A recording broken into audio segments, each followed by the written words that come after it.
All right, y'all. This is episode 2. Y'all been with me 2 weeks, well, 3 weeks, because pilot episode. But yeah, this is episode 2 of Tommy's Creation. It Takes a Village. We have a name now. Thank you. I'm sorry. It took a little minute.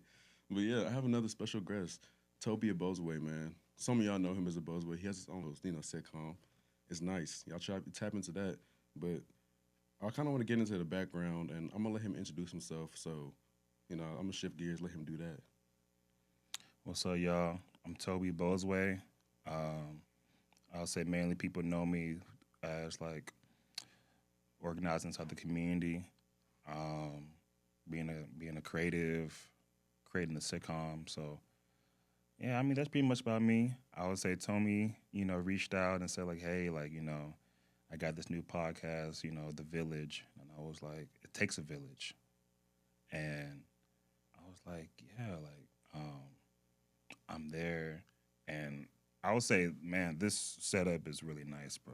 Like 10 out of 10. Thank you, man. I was lucky enough to find it, so now we're here doing brick by brick.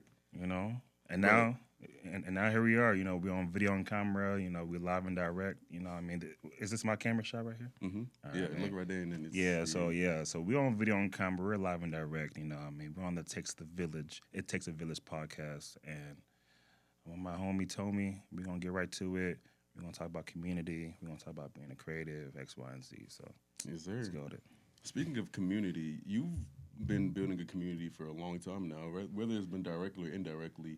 I remember first time I interacted with something you did was Ebo Day. I think 2018. Yeah, that summer it was a wild summer. We had a lot of fun. The UNT days.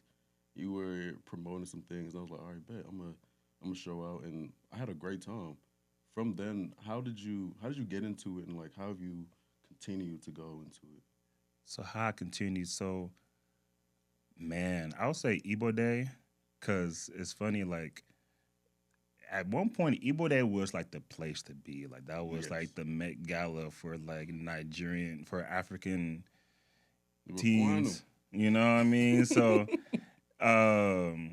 yeah, like how I really got my start. I was always the guy that like was always like sociable. Yeah. You know what I mean? Like before there was Instagram, before there was TikTok, the venue, the Garland Convention, that's where we hosted Ebo Day. That was like our social media. So I got my start doing more so community events. We'll throw like kickbacks, like after parties for Ebo Day. So that's how I got to know a lot of people. Just staying in tune with like social media at that time, and then I became like a vice president for Ebo Day in like 2016. But yeah, like Ebo Day since like 2013, 2014 is like that's like yeah, that was a place to be during quarantine, like before quarantine. Sorry, literally up until quarantine started, because that's when everybody had to start taking a step back and kind of shifting gears. And it was a little crazy, but in time you were able to shift gears pretty well, because I know now you have a different community of now. How do I explain it? Now people kind of getting active and coming out to do more sporting events with neighbors. And I went to your annual field day, and we won. Shout out Yale team. Yeah. Put them all up. You feel me? But yeah, we won, and I met people there that I've never seen before. Not even at parties, nowhere else. It's just like my first time seeing you, and we're interacting, having fun, like on a athletic. Everybody's just here, being competitive. And how did you get into that? Because to me, I love that. I still love it. Like I look forward to y'all events every now and then. Whenever I can actually make it, it's just like, all right, bet I'm gonna show up, get a little competitive nature out of me, and then try to win some. Yeah, I mean, so at the time, like I'm a community organizer at Neighbors. We do more like weekly gatherings, monthly mixers, and then annual field days. We've been doing about like 2 years and some change now, and the purpose behind it was after COVID, we're going outside, and there's not enough places to like congregate. Where can I go in my 20s besides work, besides school, that I can just meet somebody on a weekly basis, like catch up with like old friends and like meet new people at the same time. Yeah, get out that work, home, school, church. You know what I mean? And people that work from home, I think they had got it worse because like Yeah. what do you really, where can you really go? Between your four walls. So at the time it was either like, okay, either I'm clicked up with my already existing friend group or like I meet you at the club. So there was really nothing like a in between that was like a casual third place to like meet. So like me coming from the pandemic where like I was so used to just isolating myself and just being ducked off, only just coming out occasionally every blue moon. It was very refreshing for me to just like, oh wow, like meeting, just being inside that that routine of just meeting people and things like that. And like I've met so many people that moved here, and yeah, like that this portion right now. And at first like I didn't necessarily wanted to make it a thing at first because like the people that like know me from like way back like in high school, like they know me as the guy that was like hosting like events at that time, like like 10 years 10 years back. Like I was known for like throwing like more like the early Afrobeat parties like in high school, like 2013 2014. Like I was doing Is like that why you weren't really like like you didn't have that much of incentive to do it because you were doing a whole different type of events before then, or why you say you didn't really want to at first? It was like something that I was just associating. It was just a perception. I was just like what I mean, like this is when I was just like like trying to do events to, I guess like I was more so like career focused at the time. I was like, okay, like when how is this gonna help me for? Yeah, like when you graduate high school, when you graduate college, like okay, this is what I left behind, and I'm focused. But seeing that there was a need of like, oh, like we do need places to meet. I'll say number two, like me being able to categorize my my priorities, like me doing these community events, like these projects or like things like that. These are like in the community category, things like that. That necessarily that's not my career, but like this is something that I enjoy to do. Does that make sense? So, but yeah, that's. So you would say this is more like a passion project more than anything else? Yeah, like this is more of like a passion project. Like I never really saw it as like a business for me because how I was able to like look at it was, my parents, they're part of a lot of social clubs, Yeah, I can relate to that. You know what I mean? Like, so, even like Amar had a point because, there's people that are involved in a lot of like social clubs and like Amar's organizations. Your co-founder of Neighbors? Yeah, so Amar is like yes.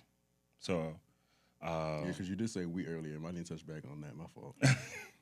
So yeah, so I mean, because at first I necessarily didn't want to make it a whole full-on thing, but she was just advising me like, hey, like if your concern is like you want to like decipher the two, making sure like they're their own lane, like hey, like our parents or we're in organizations and they have like careers and businesses outside of this. Could be like just a way to organize, network, do passion projects within this entity. You know what I mean? So yeah, really like that. So Okay. Moving on to another passion project I know you have, which is Ebozue, your sitcom that you have and self-titled. How'd you get into that, and like how'd you fully get your feet into it? What's your background with it? What do you try to see going with it? yeah, so my background comes from like plays, short films, doing like online comedy skits. I do remember a few of them back in the day. Remember some of the Evo Day promos? Yeah. So like, um, so those influences was a way to shape to shape what I could do as a career, like as a launch pad. And I've always had aspirations to go into like film and television. Mm-hmm. So me coming in and creating the show and learning how to like to write and just So, but you write everything yourself? yeah. So I operate as like a head writer, Mm-hmm. and I bring in a co-writer, and I mean pretty much what we do is like we just come up with ideas, but I'm more of so like the technical. Yeah, make sure the vision is still. Yeah, but I'm more so doing like the typing and the writing and stuff like that Mm-hmm. while we're collaborating on the ideas. So So I know you're in it as well. So you're acting, writing. Are you also directing? uh yeah, so yeah, so I'm yeah, so I'm wearing multiple hats. I'll say to sum it up to make it um easier to understand is like I'm a content creator that that's that that's acting, writing, producing, and starring in their own sitcom, and it's an independent sitcom that we're producing on YouTube, and That's where you find it, y'all. yeah, YouTube. so that's where like we're gonna start releasing episodes, and yeah, right now we're independent right now. Mm-hmm. So Okay. How are you dropping each episode? Is it a weekly basis, or how frequently can people expect to tune in? we want to get it weekly. Um, we want to. Right now, we're just developing right Mm-hmm. now. So we're in. So after we drop, so after the premiere event for episode 2, we'll drop episode 1 and episode 2. Um, but we want to get to a point where we're doing it weekly though. Okay. Let's just see that. Also, I want to say congratulations on that first premiere. It was Oh, a yeah. great show out, and that was an amazing day for you. I could tell. Man, we was going crazy. Hey, honestly, like I would say that I really do appreciate everybody that came out, and it was it was really different. Like just looking through the curtains and seeing all these people, Mm-hmm. um, seeing how everybody was nervous backstage. Surprised that I wasn't really that nervous though. I don't know, but like I feel like that's like my bag. Like I like I thrive off of just like bringing people together. So. Mm-hmm. The Yeah. energy that people also Man, bring. it was good, man. I would say like my favorite part was hearing like the laughter, man. Like the laughter was like contagious. That's what I like about sitcoms and stuff. So Okay, controlling the crowd. I see you that. know, so it was really good, man. Yeah. Okay, can you tell the people where to find you on Instagram, and also plug in Neighbors and then Ebozue as well? Yeah, so on Instagram, my personal at Toby Ebozue. On Instagram as well at neighbors.us or .us. I would say .us. I want to make it simple. Mm-hmm. Um, and yeah, that's where to find us and stay up to date. Okay, I'm gonna have the ads available as well, and then I'm also gonna link down the YouTube channel underneath the description of this video, so y'all can easily find it. Don't have no excuses for why y'all don't watch it. Come on now, you sat here and watched this entire video, and you're not gonna watch this series? It's kind of crazy, bro. Oh, man. Like, come on, tap in. Come on, man. But also, I'd like to thank you for being here. Also, thank you for actually even hosting a lot of these events, because I personally do enjoy them. So, you know, I will be at more. Oh yeah, man. Come through. Like I said, like you know, this is a space for us to just just to to meet. I would say this is like I always say, like feel free to come, bring friends and family. You know, because at the end of the day, man, like you don't know what people are going through. At all. You don't. And there's a time for isolation, you know, to reflect and things like that, but there's a time to be with people and congregate. And it takes what? A village. Come on, man. See? Come on now. Come on. So I'll say, yeah, definitely, man. Anytime you'll see me probably like with a whistle, with a clipboard, doing the games. So, or, yeah, but. They're going to start calling you Coach Ebozue. Come on, man. Yeah, but thank y'all for tuning in, man. Signing out. It's episode 2. Peace.